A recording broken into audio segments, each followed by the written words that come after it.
Hi friends, ಮಯು cooking ವಿಲೇಜ್ಗೆ ಸ್ವಾಗತ.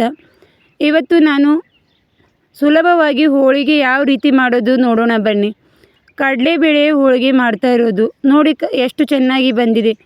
ತುಂಬ ಸಾಫ್ಟಾಗಿ ಹಾಗೂ ತುಂಬಾ ಚೆನ್ನಾಗಿ ಬರುತ್ತದೆ ಹಾಗೂ ತುಂಬ ಸುಲಭವಾಗಿ ಮಾಡ್ಕೊಳ್ಬೋದು. ಒಂದು ಸಲ ನೀವೇ ನೋಡಿ ಎಷ್ಟು ಚೆನ್ನಾಗಿ ಬಂದಿದೆ. ಮೊದಲು ಕುಕ್ಕರಿಗೆ 1 ಗ್ಲಾಸ್ ಕಡಲೆಬೇಳೆಯನ್ನು ಹಾಕಿಕೊಳ್ಳಿ. ಅದಕ್ಕೆ ಸ್ವಲ್ಪ ನೀರನ್ನು ಹಾಕಿ ಚೆನ್ನಾಗಿ ತೊಳೆದುಕೊಳ್ಳಿ. ಕಡಲೆಬೇಳೆ ತೊಳೆದ ನಂತರ ಅದಕ್ಕೆ 3 ಗ್ಲಾಸ್ ನೀರನ್ನು ಸೇರಿಸಿ.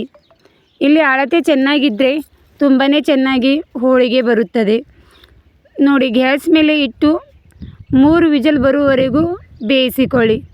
ಅಲ್ಲಿಯ ತನಕ ಇವಾಗ ನಾವು ಹಿಟ್ಟನ್ನು ನಾದಿಕೊಳ್ಳೋಣ. ಗೋಧಿ ಹಿಟ್ಟಿಗೆ 1 ಚಿಟಿಕೆ ಅರಿಶಿನ, 1 ಚಿಟಿಕೆ ಉಪ್ಪು, 1 ಸ್ಪೂನ್ ಎಣ್ಣೆ ಹಾಕಿ ಚೆನ್ನಾಗಿ ಮಿಕ್ಸ್ ಮಾಡಿ ಸ್ವಲ್ಪ ನೀರನ್ನು ಸೇರಿಸಿ ಹಿಟ್ಟು ನಾದಿಕೊಳ್ಳಿ. ಹೋಳಿಗೆಗೆ ಈ ಹಿಟ್ಟು ನಾದುವುದೇ ಮೇನ್ ಇರುತ್ತದೆ. ಏಕೆಂದರೆ ನಾವು ಎಷ್ಟು ಚೆನ್ನಾಗಿ ಹಿಟ್ಟು ನಾದುತ್ತೇವೋ ಅಷ್ಟು ಚೆನ್ನಾಗಿ ಹೋಳಿಗೆ ಬರುತ್ತದೆ.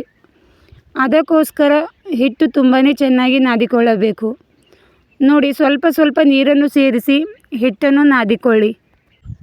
ಒಂದೇ ಸಲ ನೀರು ಹಾಕಿಕೊಂಡು ನಾದಿಕೊಳ್ಳಬೇಡಿ. ಸ್ವಲ್ಪ ನೀರನ್ನು ಹಾಕಿ ಮೆತ್ತಗೆ ಹಿಟ್ಟು ನಾದಿಕೊಳ್ಳಿ.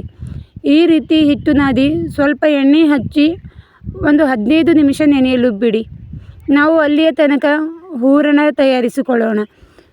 ನೋಡಿ, ಬೇಳೆನೂ ತುಂಬಾ ಚೆನ್ನಾಗಿ ಬೆಂದಿರುತ್ತದೆ. ಒಂದು ಸಲ ಚೆಕ್ ಮಾಡಿಕೊಳ್ಳಿ. ನೋಡಿ ಎಷ್ಟು ಚೆನ್ನಾಗಿ ಬೆಂದಿದೆ.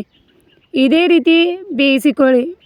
ನಾವು ಹೋಳಿಗೆ ಮಾಡುವಾಗ ಬೇಳೆ ಎಷ್ಟು ಚೆನ್ನಾಗಿ ಬೇಯುತ್ತದೆ ಅಷ್ಟು ಚೆನ್ನಾಗಿ ಬರುತ್ತದೆ.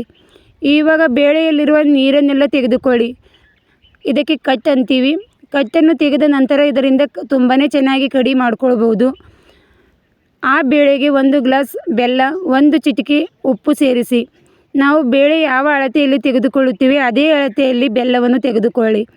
ನಿಮಗೆ ಸ್ವೀಟ್ ಸ್ವಲ್ಪ ಕಡಿಮೆ ಬೇಕಾದರೆ ಸ್ವಲ್ಪ ಕಮ್ಮಿ ಹಾಕಿಕೊಳ್ಳಿ.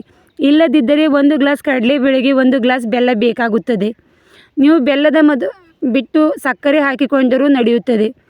ಇದು ಗಟ್ಟಿಯಾಗುವವರೆಗೂ ಚೆನ್ನಾಗಿ ಕುದಿಸಿಕೊಳ್ಳಿ. ಇಷ್ಟೊಂದು ಗಟ್ಟಿಯಾದ ನಂತರ ಇದಕ್ಕೆ ಸ್ವಲ್ಪ ಇಲೈಚಿಯನ್ನು ಹಾಕಿಕೊಳ್ಳಿ. ಇಲೈಚಿ ಹಾಕಿ ಇದನ್ನು ತಣ್ಣಗಾಗಲು ಬಿಡಿ. ಬೇಳೆ ಬೆಲ್ಲ ಎಲ್ಲ ತಣ್ಣಗಾದ ನಂತರ ಮಿಕ್ಸರ್ ಜಾರಿಗೆ ಹಾಕಿಕೊಳ್ಳಿ. ಮಿಕ್ಸರ್ ಜಾರಿಗೆ ಹಾಕಿ ನುಣ್ಣಗೆ ರುಬ್ಬಿಕೊಳ್ಳಬೇಕು. ನೋಡಿ, ಇದೇ ರೀತಿ ಮಿಕ್ಸರ್ ಜಾರಿಗೆ ಹಾಕಿ ನುಣ್ಣಗೆ ರುಬ್ಬಿಕೊಳ್ಳಿ. ಈ ರೀತಿ ರುಬ್ಬುವುದರಿಂದ ಹೋಳಿಗೆ ಒಂದು ಒಡೆಯುವುದಿಲ್ಲ. ನಿಮ್ಮ ಹತ್ರ ಮಿಕ್ಸರದಲ್ಲಿ ರುಬ್ಬಿದರೂ ನಡೆಯುತ್ತದೆ, ಇಲ್ಲದಿದ್ದರೆ ಪೂರನ್ ಪಾತ್ರೆಯಲ್ಲಿ ರುಬ್ಬಿದರೂ ನಡೆಯುತ್ತದೆ. ನೋಡಿ, ಅಲ್ಲಿಯ ತನಕ ಹಿಟ್ಟು ತುಂಬ ಚೆನ್ನಾಗಿ ನೆನೆದಿರುತ್ತದೆ. ನೋಡಿ ಎಷ್ಟು ಸಾಫ್ಟಾಗಿ ಬಂದಿದೆ. ಇವಾಗ ಇದನ್ನು ಒಂದು ಪಾತ್ರೆಗೆ ಹಾಕಿಕೊಳ್ಳಿ. ಇವಾಗ ಹೋಳಿಗೆ ಮಾಡಿಕೊಳ್ಳೋಣ. ನೋಡಿ, ನಾವು ಎಷ್ಟು ಹಿಟ್ಟು ತೆಗೆದುಕೊಳ್ಳುತ್ತೇವೋ ಅಷ್ಟೇ ಹೂರಣ ತೆಗೆದುಕೊಳ್ಳಬೇಕು.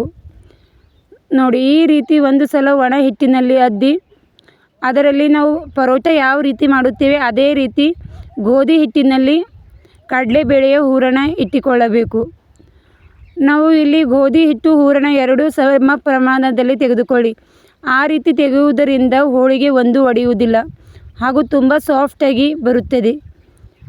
ಈ ರೀತಿ ಒಂದು ಕಾಟನ್ ಬಟ್ಟೆ ಮೇಲೆ ಮಾಡಿಕೊಂಡರೆ ನಾವು ಹಾಕುವಾಗ ಸ್ವಲ್ಪನೂ ಅಂಟುವುದಿಲ್ಲ.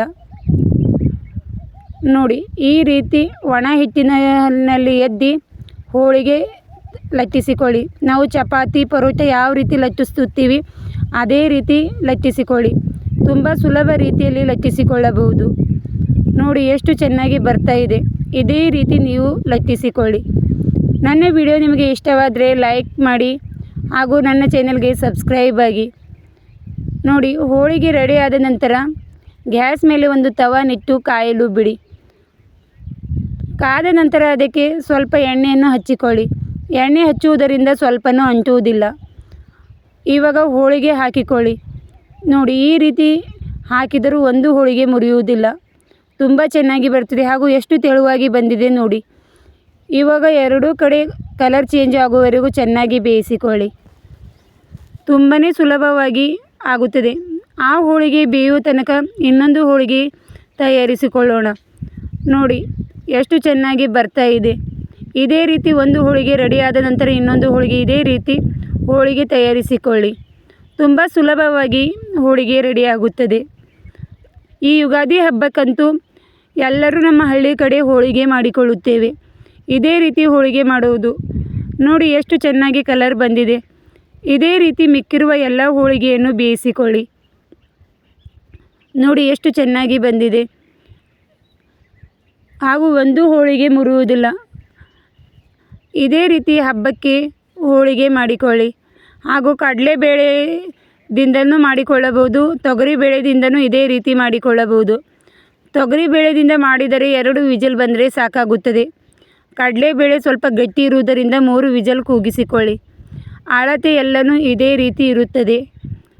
ನೋಡಿ ಎಷ್ಟು ಚೆನ್ನಾಗಿ ಉಬ್ಬಿ ಬರ್ತಾ ಇದೆ ಹಾಗೂ ತುಂಬಾ ಸಾಫ್ಟಾಗಿ ಇರುತ್ತದೆ. ಇದೇ ರೀತಿ ನೀವು ಒಂದು ಸಲ ಟ್ರೈ ಮಾಡಿ, ನಿಮಗೂ ತುಂಬ ಇಷ್ಟವಾಗುತ್ತದೆ. ನನ್ನ ಹೋಳಿಗೆ ರೆಸಿಪಿ ನಿಮಗೆ ಇಷ್ಟವಾದರೆ ಲೈಕ್ ಮಾಡಿ, ಶೇರ್ ಮಾಡಿ ಹಾಗೂ ನನ್ನ ಚಾನೆಲ್ಗೆ ಸಬ್ಸ್ಕ್ರೈಬ್ ಆಗಿ. ನೋಡಿ ಒಂದು ಸಲ ಯುಗಾದಿ ಹಬ್ಬಕ್ಕೆ ನಾ ಹೇಳಿರುವ ರೀತಿ ಹೋಳಿಗೆ ಮಾಡಿ ನೋಡಿ. Thank you for watching. ಧನ್ಯವಾದ.